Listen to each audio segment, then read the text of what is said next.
The North Atlantic in winter, 1000 CE. Waves the size of buildings crash against a wooden longship as temperatures plunge below freezing. Ice forms on the rigging. Beards freeze solid. Breath crystallizes in Arctic air. For weeks at sea, crews are exposed to conditions that would kill a modern person in hours. They have no cabin, no shelter, no walls between them, and the killing cold. Most remarkably of all, they have no way to make fire. So how did Viking crews survive voyages across the most treacherous waters on Earth without any heating aboard their ships? The answer will completely shatter what you think you know about Viking maritime technology.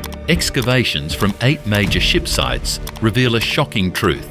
Vikings never heated their ships. Not with braziers, not with hearths, not with any fire at all.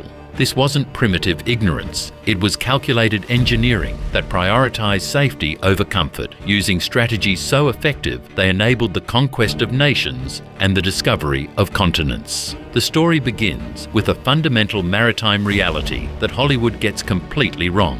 Fire and wooden ships are mortal enemies. When you're sailing in a vessel made entirely of pine, oak, and tarred rope, a single spark doesn't just risk warmth, it risks everything. But how do we know Vikings actually sailed without fire? The answer comes from the ships themselves, preserved for 1,000 years, waiting to tell their story.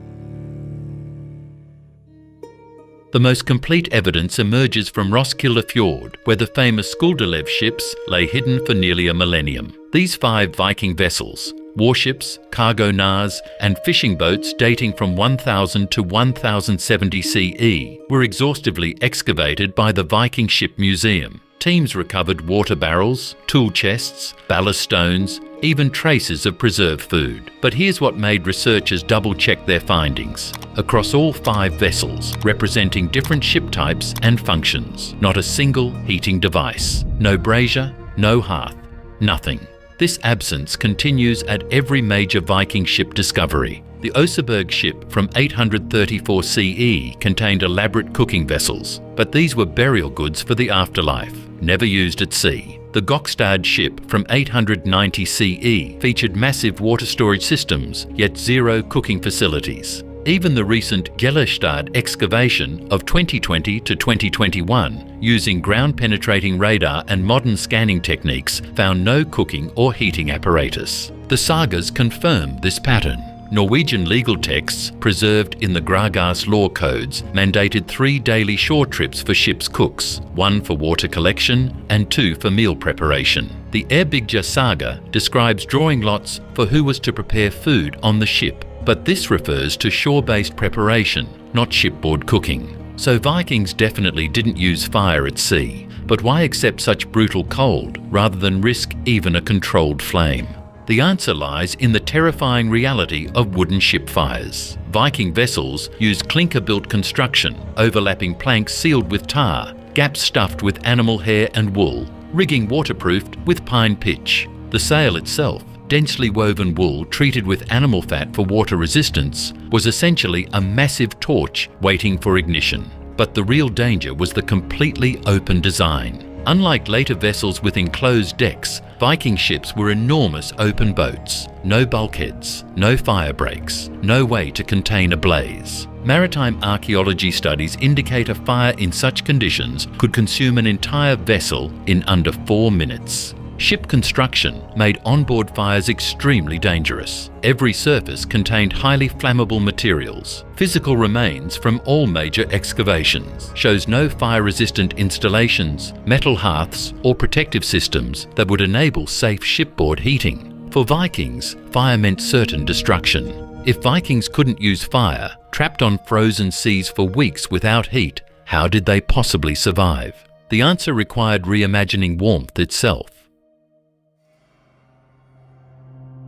Archaeological textile evidence from sites like Herjolfsnes in Greenland reveals sophisticated layered clothing systems that could retain warmth even when wet, a critical advantage over many modern materials. Vikings developed different wool grades for different functions: wind resistance, insulation, and moisture management. The most remarkable discovery comes from preserved clothing finds and saga descriptions. Vikings practiced daily sleeve modifications for maximum heat retention. According to the Laxdæla saga, women crew members would use bone needles and wax thread to seal men's sleeves tight at the wrists each morning. Not tied, not buttoned, sewn shut. This created an airtight seal preventing heat loss. Before combat or landing, warriors would cut themselves free with their sayax knives. This daily ritual was part of revolutionary textile technology. Greenlandic burial sites show specialized winter garments, sealskin outer layers for maritime crews, fur-lined clothing from wolf and bear pelts, and evidence of this sleeve modification practice in preserved garments. The layering system was sophisticated beyond modern understanding. Each layer worked together to create what researchers call a portable microclimate. But even this advanced clothing couldn't preserve body heat during the long hours of sleep. That's when Vikings deployed their most ingenious innovation. Forget Hollywood's image of Vikings wrapped in individual furs. The reality was far more intimate and effective. Vikings used communal sleeping systems documented in multiple saga sources. The Egil's saga describes shared sleeping arrangements using what the sagas call waterproof skin bags, likely the Hudfat mentioned in the Prose Edda. These were two-person sleeping bags made of sheepskin with fur lining, designed not for privacy but for survival. Two bodies in an insulated space generate compound heat. The bags could maintain internal temperatures 15 to 20 degrees warmer than outside air using only body heat. Winter camp sites demonstrate these weren't luxury items, but standard maritime equipment. Crews were assigned sleeping partners based on watch schedules, as documented in the Landnamabok. When one sailor stood watch, his body heat warmed the shared space. When they switched, the second man entered an already warm environment. The sleeping area never cooled completely. The sleeping arrangement itself showed thermal genius. Ship reconstructions indicate crews slept between rowing benches on platforms created from stored oars, staying above the coldest bilge air. The sail, when lowered, became a tent over the entire vessel, trapping warm air from dozens of bodies. Even wealthy Vikings shared these communal arrangements. Ship leaders received no special heating privileges. Survival requirements overrode social distinctions during voyages. But maintaining body heat in such conditions required enormous calories from food that couldn't be cooked. Vikings consumed preserved foods specifically designed for cold consumption, as documented across trading post excavations. Sites in Hedeby revealed the preparation techniques: dried fish that remained edible for months, ship's biscuits, knakbrød that wouldn't spoil in salt spray, and cold porridge systems prepared before departure. The porridge system, described in the Icelandinger saga, was particularly ingenious. Cooks would prepare massive quantities with added butter and salt for preservation. This mixture would congeal into a nutrient-dense paste that could be eaten directly or mixed with cold water. These provisions supplied the 2,000 to 3,000 calories per day, essential for cold weather survival. York site excavations show the scale of this provisioning. Massive stores of dried fish, hardtack biscuits, and fermented dairy products designed for extended voyages without cooking. But where did Vikings develop such sophisticated systems? The answer comes from their extensive infrastructure on land. Vikings weren't actually at sea continuously. Recent coastal surveys have uncovered extensive harbour networks for regular shore stops. Over 200 documented sites from Norway to Newfoundland, documented by the Viking Ship Museum's Coastal Archaeology Project. The scale of these operations only became clear with modern excavations. Research at Torksey, England, by the Universities of Sheffield and York, 2009 to 2017, revealed what these bases actually were. A winter camp spanning 55 plus hectares with proper hearth systems, workshops and family accommodations. These heating stations supported entire fleet operations through proper warming and food preparation impossible at sea. On land, Vikings possessed complex cooking technology that archaeological evidence shows never transferred to ships. These digs uncover riveted iron pots with integrated tripod systems, specialized suspension chains for hearth cooking, and soapstone vessels with superior thermal properties. These systems functioned exclusively during beached operations. Viking longhouse designs from sites like Borg in the Lofoten Islands demonstrate advanced understanding of airflow patterns, smoke evacuation, and efficient central hearth placement. Yet these innovations never appeared in shipboard applications due to fundamental safety constraints. Vikings possessed the technology for shipboard heating. They deliberately chose not to use it. But why choose calculated discomfort when other cultures found heating solutions? While Vikings sailed without fire, Mediterranean cultures had developed onboard cooking systems by 600 CE. Roman naval archaeology reveals ships with bronze braziers and specialized charcoal stoves. Byzantine vessels included dedicated galley areas with chimney systems and proper ventilation, all documented through underwater excavations in the Mediterranean. Vikings weren't unique among Northern Europeans in avoiding shipboard fires. Anglo-Saxon and Frisian maritime archaeology, studied extensively by researchers at Cambridge and Groningen universities, shows nearly identical patterns. No shipboard heating systems, reliance on cold provisions, and shore-based cooking strategies. But Mediterranean innovations didn't transfer northward due to different construction methods and climate priorities. Vikings made a calculated trade-off. Eliminating heating equipment saved cargo capacity and achieved superior speed, critical advantages for both raids and hasty escapes. Could modern sailors survive the same conditions using authentic Viking methods?